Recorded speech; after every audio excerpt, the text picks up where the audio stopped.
Hey everyone, it's Jeff. Welcome back to the channel, and today I'll be doing another draft video. Real quick channel update, I guess. I'm going to be swapping out this big pop filter thing out for a wind filter, smaller like wind foam thing. That way, like, my face should be more clear, and audio quality might be affected a little bit, but we should still be good. But anyways, on to the topic at hand. Today, I'm talking about the 2021 draft again, and I feel like the majority of draft content on this channel and this website, right, and just YouTube in general is pretty positive, right? And there's nothing wrong about that, because it's definitely fun to talk about like the upsides of different players and stuff like that, right? However, obviously, not every single draft is perfect, right? And, you know, most drafts, they have a few busts and disappointments in the top like 10. Not just most drafts, like pretty much all drafts, right? And so today, I'll just be kind of breaking down some of the scenarios in which every single one of this year's draft's top prospects might, you know, not fail, but disappoint in the NBA, right? And by no means am I saying this will happen at all. I'm just outlining the possible scenarios in which it might happen, right? So the first prospect is Cunningham, who is consensus right now number 1 overall. And for me, it's kind of hard for me to even like envision a scenario in which Cunningham is just like a complete bust, like Anthony Bennett, because I think he's just too big and too skilled to really just be like bad in the NBA, right? The guy's 6'8", fantastic passer, right? Great ball handler, and he can also shoot pretty well both off the dribble and off the catch. And I think his floor is pretty much being like a 16 points per game, 8 assists a game player, right? Like, I think no matter what, he's going to be a quality starting point guard in the NBA. And I think the one thing that would like hold him back from becoming like a 25 points per game scorer, assuming that like, you know, his finishing and his shooting and playmaking will translate, which I'm like 99.99% sure it will, is just like his mid-range game and his floater game, because he wasn't great at it in college. And, you know, if you want to be a true like elite scoring option in the NBA, you need to be a 3-level scorer, right? And he wasn't like, you know, awesome at it in college. He wasn't bad, you know, it just wasn't like a huge part of his game, right? Like you see other guys like Luka Doncic, right, who have like a similar play style / like body type, I guess. He was amazing from like mid-range this year, and you know, the reason why he was pretty much cooking the Clippers was he was incredible at hitting those like 7-foot fallaways and little mid-range, you know, fadeaway shots, right? And if Cade wants to be a franchise player, he's also going to need to build on that as well, because otherwise he'll be stuck at like the low 20s in points per game, which is, by all means, that is a great player, right? But still, for like your number 1 overall pick, it probably would be still like a little bit of disappointment, right? Just because you expect to get a franchise player from that pick. Next guy though, Jalen Green, and by the way, I'm not doing this in like any particular order. I'm just, you know, going off of like consensus mock drafts or whatever. So yeah, Jalen Green. And for me, I think this one's a bit more obvious than Cade Cunningham's. His floor is definitely lower. His ceiling might be just as high, but it's pretty much just like overall shot making, shot selection, and inefficiency, right? Because he loves to take a bunch of like tough off the dribble shots, and he's great at it, right? He has immense shot creating potential, you know, like Jason Tatum or Zach LaVine or Bradley Beal. However, obviously, he needs to get better at making those shots, right? Because he's like 19. I don't expect him to be like a leader at it already. It's just saying he needs to get better at it, of course, right? And if he doesn't, then, you know, he just won't be efficient enough of a scorer to really be like this great NBA star, right? For some players like Malik Monk, for instance, you know, they don't really ever get good enough at it, and they're just kind of like this inconsistent 6-man scoring option, right? And for Jalen Green, obviously the chances of him developing are higher just because, you know, he's going number 2 overall for a reason, right? But if he never becomes like elite enough at making those shots, then he's not going to be a great NBA player, because playmaking wise doesn't really give you much. Defensively, he's a good athlete, but hasn't really shown much either in the G League either. So scoring is pretty much his main avenue towards like NBA stardom, right? And if he's not elite at it, then he won't be a star. Next up though, Evan Mobley. This is someone who I actually like a lot personally, but I am concerned that for the number 3 overall pick, it is a bit concerning how offensively he doesn't have much of like a go-to scoring move or arsenal, right? And aside from that, also injuries, because he has like a very similar body type to Anthony Davis, Jaren Jackson Jr., or like Christian Wood, right? And all 3 of us players have gone through like injuries in their careers, and Anthony Davis notoriously always like, you know, hurt with something. Jaren Jackson Jr. just missed like pretty much all of last season with injury. Christian Wood, I think, missed like half the season with injury as well, right? And for these big, skinny bigs, they get banged up pretty easily compared to like Steven Adams, right? Who are, big and strong, or like Nikola Jokic. And so I do worry about that for Mobley. And the second thing is just offensively, he needs to really expand his game, right? Because he's shown a ton of potential in terms of like shooting, going off the dribble, and he'll be a lob threat from day one. But if he doesn't actually expand on his own like personal scoring moves, or he's creating his own shot, then yeah, he's never going to be a star as well, right? Because like right now, he doesn't have an NBA level, skill set in terms of scoring the ball by himself. So like if he's always getting hurt, right? And he doesn't have like the off season to actually work on his game because he's too busy rehabbing, then he won't be a great NBA player. Just another reminder though, this is just like worst case scenarios for these players, so keep in mind that I'm not predicting this will happen. This is just me like being a pessimist. Now, number 4, I'll be doing Jalen Suggs, and for me, biggest thing is shooting. He needs to really work on his jumper. He's not a bad shooter right now, right? Because I say he needs to work on his jumper because I'm sure his playmaking will translate. I'm sure his defense will translate. Like, I have little concern about that. It's just, he wasn't a great pull-up shooter from outside in college, right? And he can make like catch and shoot threes, of course, but I think for a star point guard in the NBA, you need to be like able to take 7 threes a game right now, right? Unless you're Chris Paul and they're just amazing from mid-range, or like you're Russell Westbrook, who's like, a freak of nature, right? And I think it's more realistic to expect Jalen Suggs to improve on his 3-ball, like someone like Kyle Lowry or Fred VanVleet, or I'm just naming Raptors players right now because that's the team he's probably going to go to. But my point is just, if he wants to be a star, the most likely scenario is for him to improve on his 3-point shooting, right? Because if he doesn't, then he's probably stuck at like a okay middling starter point guard, averaging like 15 points a game, 6 assists or whatever. And once again, that's a great player to get, but for the 4th overall pick, it probably would be disappointing, right? So yeah, if Suggs doesn't improve as a 3-point shooter, he's probably more likely to be stuck as like a role player rather than being like an actual perennial all-star, which I think the Raptors are hoping for, right?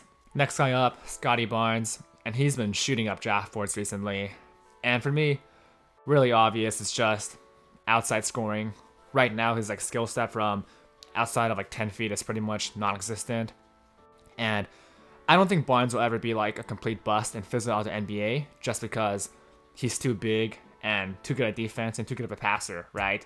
He's going to have a spot as like a defender slash, playmaker, whatever. Like worst case, Aaron Gordon-ish, right?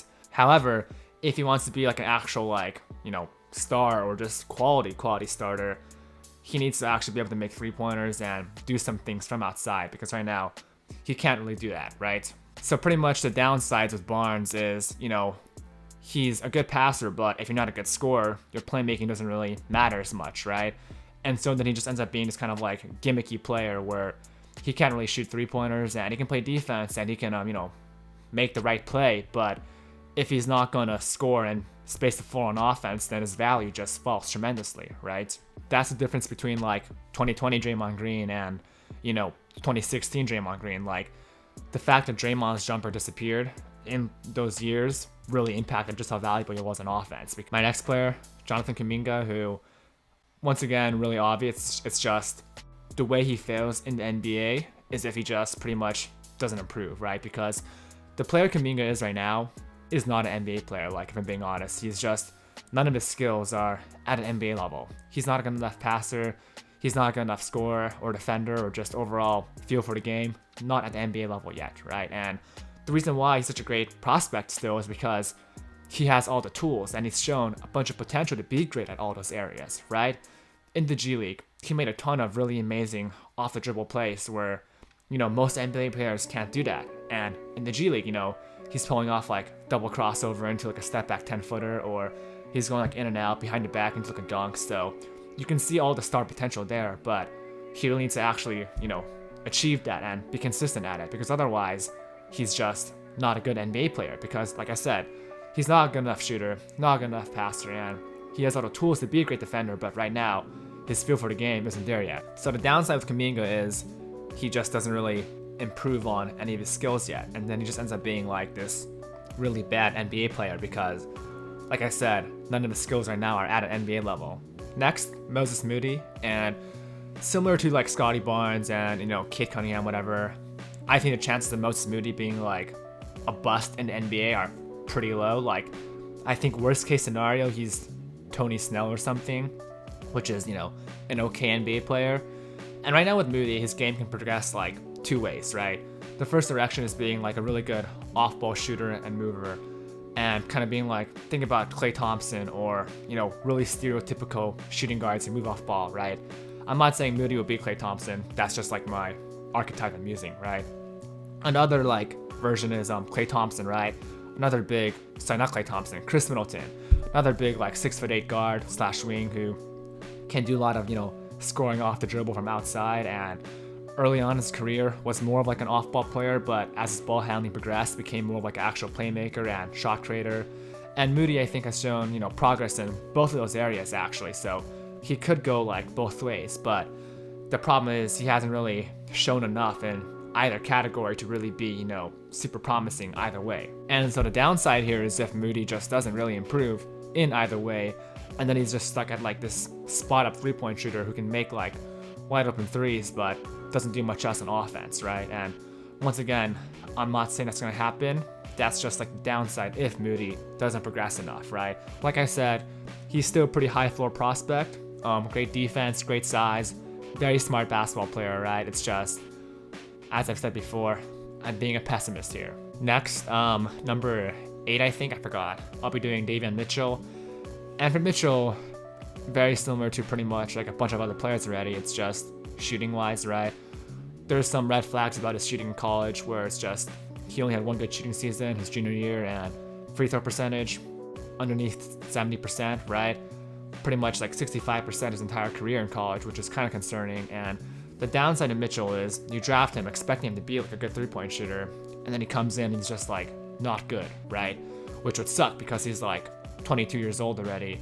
He's a redshirt junior, and he's only 6'0". So in terms of positional versatility, not much there either. Similar to like Moody though, I think Mitchell is too smart and too good on defense to really be like a complete failure in the NBA, of course. Like, I think you will have an NBA career no matter what. It's just, that's the difference between being like Patrick Beverley versus, Drew Holiday or whatever, right? Your ability to actually score and create your own shot off the dribble from outside. Next up, James Bouknight, who has really been flying off draft boards like Scotty Barnes. He was pretty much projected to be like a top 20 pick just a month ago, and now he's like top 10, right? And for me, very similar problem for Jalen Green. It's just overall shot selection, inefficiency. His premier skill is like scoring, right? Not much of a playmaker defensively, not a huge difference maker either. So if he wants to be like a quality NBA starter, he needs to, really be a great scorer, right? And he only shot 30% from 3 in college, which I know a lot of people have said that Bouknight has improved his jumper, he's tweaked his form, whatever. That might be true. I'm not saying it's not true, of course. It's just, obviously we don't know for sure, right? Because all we've seen so far is college. And so if he comes in the NBA and he's not a good outside shooter, then he might not just be efficient enough of a scorer to really be like a quality NBA player, right? Because three-point shooting is important for guards who want to score a lot of points. Think about Monte Ellis, who was a great inside scorer and a great mid-range scorer, but didn't have a spot in the league after like 2016 just because he couldn't shoot from outside. So yeah, downside of Bouknight is his three-point jumper just never really evolves and improves enough to the point where he's like an actual good off-the-dribble shooter from outside and a good like actual scorer from three-point range, because if he's not, his value as like the sixth man or just like microwave scorer is severely diminished, right? Because the whole point of being a microwave scorer is to put up a lot of points in a short amount of time, and there's no better way to do that than with three-pointers. Finally, I'll do Corey Kispert, and I know I'm skipping over like Jalen Johnson, Keon Johnson, Franz Wagner, a ton of different guys, but obviously I can't do them all, and Kispert is projected to go like 10th overall to the Pelicans by pretty much every single mock draft in existence. So I think it'd be fun to talk about Corey Kispert at least, and Kispert is probably the best shooter in this draft, which does give him a pretty high floor. Although I do want to warn people about these like high floor players, because there have been a lot of these like, supposedly guaranteed quality NBA role players that end up not being so, like Doug McDermott or, Denzel Valentine, who are still in the NBA, of course, but they're definitely not as high of a floor as people really expecting them to be, right? On the bright side, the floor for Kispert is pretty much Doug McDermott, right? Who's a okay, solid NBA player, I guess. Plays like 15 minutes a game or whatever. And I guess the biggest downside to him, like his worst case scenario, is if like one, offensively he's not as good of like an off to catch, running off like 3 screens a game shooter as teams are hoping for, in which case his like 3-point volume comes down, right? Because if you can make a variety of, 3-point shots off the dribble, not off the dribble, sorry, like off the catch in terms of like coming off balance from like across the baseline or a flare screen into top of the key, right? If you can do that, you can shoot like 7 threes a game, right? Think about like JJ Redick or whatever. He's one of the most versatile, off the catch 3-point shooters in the league, right? Well, not so much anymore because he's like 38. And if Kispert is only like this spot up guy who can't really shoot when his feet are moving, then obviously his his ceiling or floor, I guess, is not as good as you would hope for. But yeah, that's the end of this video. I hope you enjoyed, and I'll see you for the next one.